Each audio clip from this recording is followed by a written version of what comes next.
एक 19 साल की लड़की हर रोज़ की तरह स्कूल के लिए सुबह सुबह जाती है।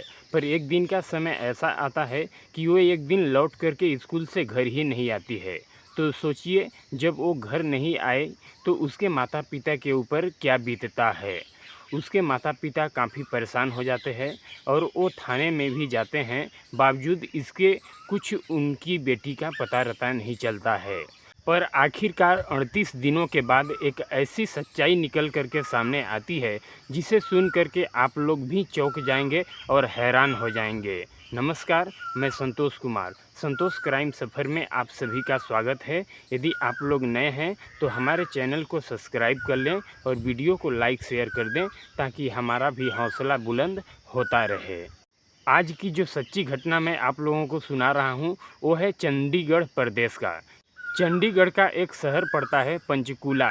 इसी पंचकूला के अंतर्गत एक थाना लगता है मानसा देवी।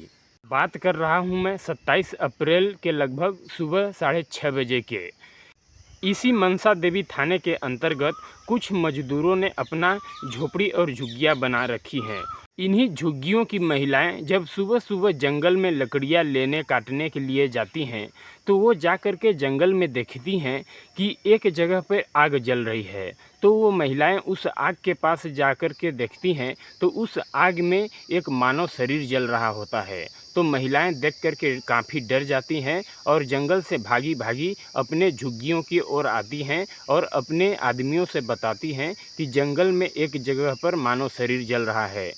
जैसे महिलाएं इस तरह के बातें उन लोगों से बताती हैं, तो लोग वहां के हल्ला गुल्ला करने लगते हैं, जिससे और लोग इकट्ठा हो जाते हैं और जा कर के उस आग के पास देखते हैं, तो सचमुच एक मानव शरीर जल रहा होता है। तो उन्हीं में से एक व्यक्ति तत्काल नज़दीकी पुलिस को इसकी सूचना देते हैं। जैसे ही पुलिस को ये सूचना मिलती है, पुलिस अपने टीम के साथ उस घटना स्थल पर आती है। तब तक वो डेड बॉडी जो थी वो पूरा लगभग जल चुकी थी। फिर भी पुलिस उस डेड बॉडी की शिनाख्त करती है, तो पुलिस को पता चलता है कि जलने वाली वो एक महिला की डेड बॉडी है।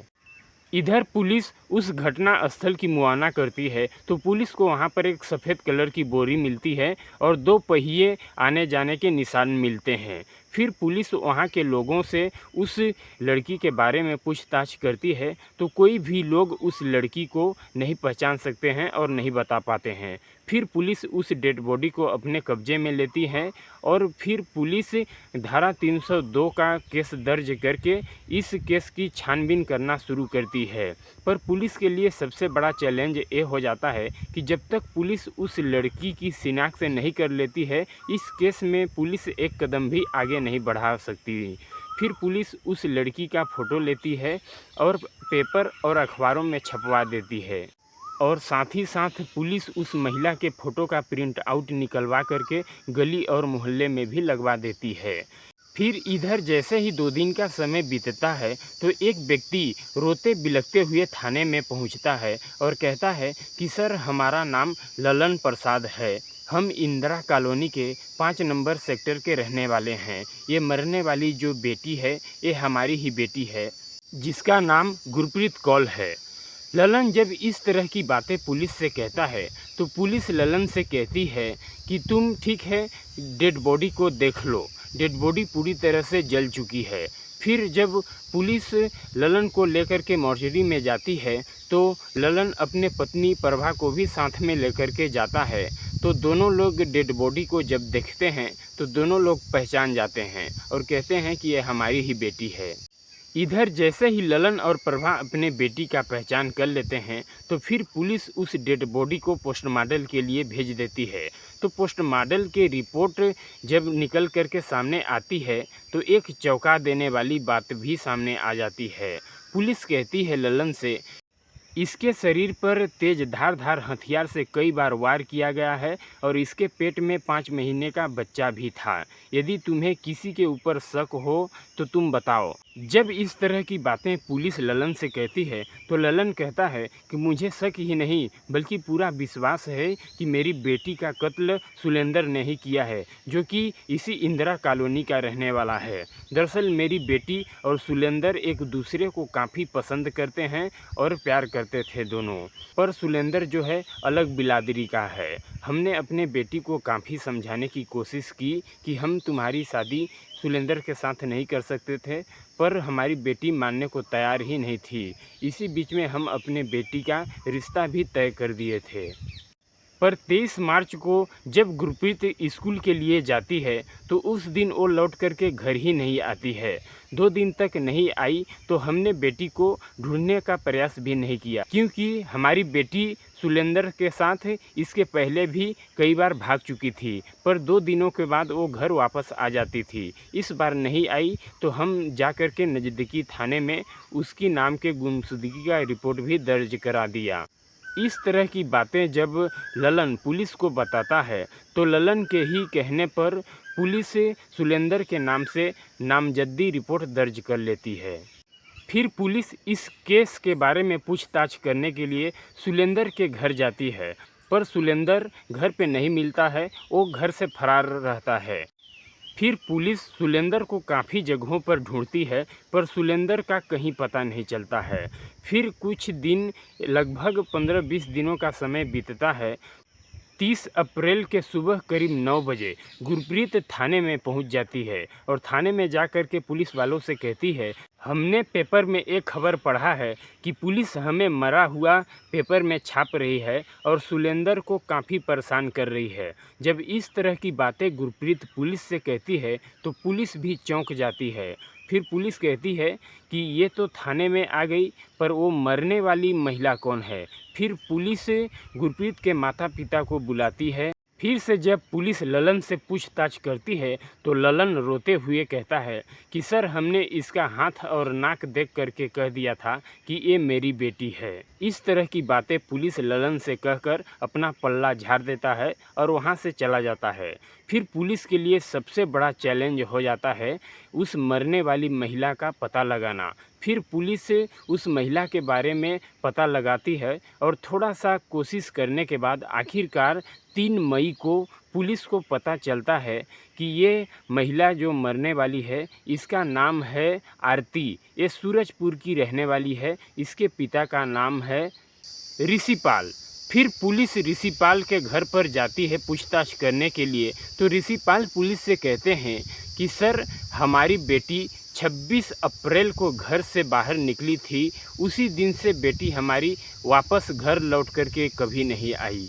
फिर पुलिस ऋषिपाल से कहती है कि जब बेटी घर लौट करके वापस नहीं आई तो तुम बेटी को ढूंढना और छानबीन क्यों नहीं किया। तो ऋषिपाल कहता है कि हमने अपने बेटी को काफ़ी ढूंढा और काफ़ी तलाश की उसकी, पर बावजूद वो नहीं मिली। आरती ऑलरेडी शादीशुदा थी, उसकी एक 11 साल की बेटी भी थी, पर आरती की अपने पति से नहीं बनती थी, अक्सर लड़ाई झगड़ा होती थी। इसके कारण आरती 4 सालों से अपने माता पिता भाई के घर ही आकर के रहती थी।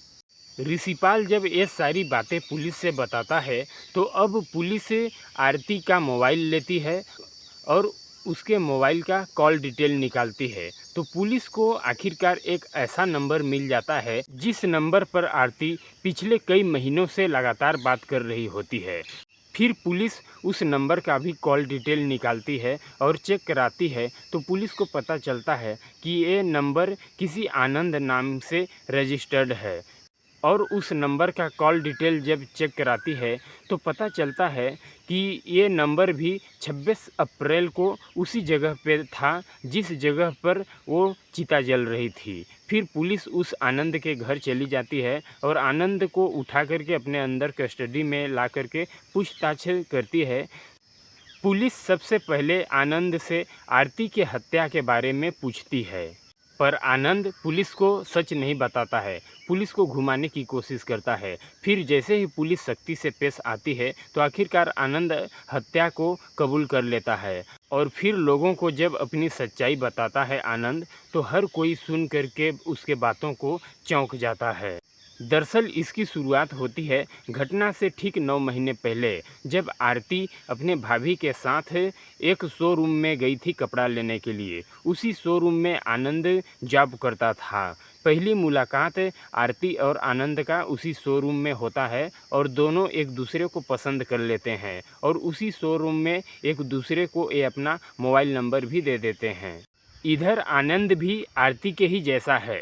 आनंद भी शादीशुदा है, पर आनंद का उसके पत्नी से नहीं बनता है। वो अपने पत्नी को छोड़ करके अपने माता पिता और भाई के साथ रहता है और कपड़े के दुकान में जॉब करता है। जब दोनों एक दूसरे को मोबाइल नंबर दे देते हैं तो फिर ये आपस में मोबाइल से बातचीत करते हैं और बातचीत करते करते इन दोनों की बीच में दोस्ती हो जाती है और एक दिन अवैध संबंध भी बन जाता है। जब एक बार संबंध बन गया तो ये सिलसिला रुकने का नाम ही नहीं लेता है। अब इन दोनों के बीच में जब जब मन कहता है तो घर के बाहर संबंध ये लोग बना लेते हैं और इस बात की जानकारी इन दोनों के परिवार वालों को भी मालूम पड़ जाता है। पर इन दोनों के परिवार वाले जानते हुए भी इन दोनों का विरोध नहीं करते हैं।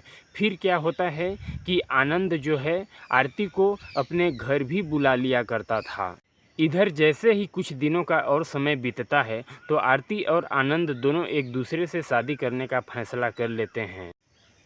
थोड़े दिनों का और समय बीतता है तो आखिरकार एक दिन आरती प्रेग्नेंट हो जाती है और इसकी खुशखबरी वो आनंद को जब देती है तो आनंद के पैरों तले से ज़मीन खिसक जाती है और फिर आरती कहती है कि अब हमारे साथ शादी कर लो। फिर आनंद कहता है कि हमें कुछ दिनों का और समय चाहिए।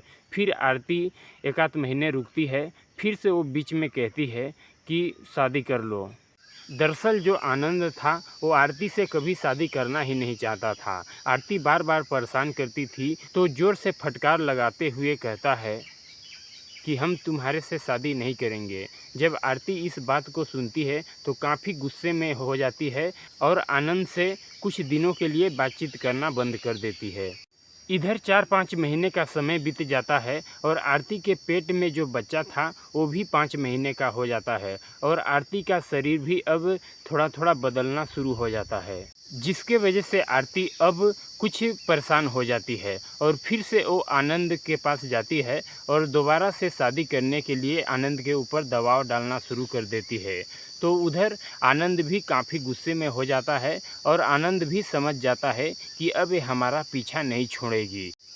फिर आनंद आरती को इस दुनिया से हटाने का फैसला कर लेता है। आखिरकार एक दिन आनंद आरती को अपने घर पर बुलाता है। आनंद का छोटा भाई आज़ाद भी घर पर होता है। जब आरती आनंद के घर पर पहुंचती है तो आनंद आरती को काफ़ी समझाने की कोशिश करता है कि तुम इस बच्चे का अबॉर्शन करा लो, पर आरती कहती है कि अब ये नहीं हो सकता है क्योंकि हम ऐसा करेंगे तो हमारे जान पर खतरा होगा।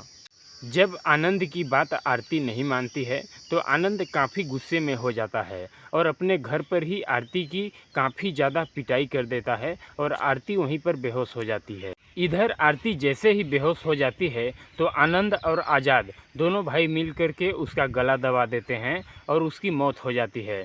फिर आनंद अपने ही घर से एक तेज धारदार हथियार लेकर के आता है और आरती के शरीर पर कई बार वार कर देता है, जिससे कि आरती की मौत हो जाती है। आरती की जब मौत हो जाती है तो आनंद अपने घर से एक सफ़ेद कलर की बोरी लाता है और आरती के डेड बॉडी को उसी बोरी में पैक करके दोनों भाई रात्रि के करीब 2 बजे आरती के ही स्कूटी से उसके डेड बॉडी को लाद करके मानसा देवी के जंगल में चले जाते हैं और उस डेड बॉडी को वहीं पर फेंक करके पेट्रोल पंप पर आते हैं और उसी आरती के स्कूटी में फुल टंकी पेट्रोल भराते हैं और फिर उसी डेड बॉडी के पास चले जाते हैं और उस डेड बॉडी पर कुछ पेट्रोल निकाल करके छिड़क देते हैं और आग के हवाले कर देते हैं। फिर से वो दोनों चुपचाप अपने घर आ जाते हैं।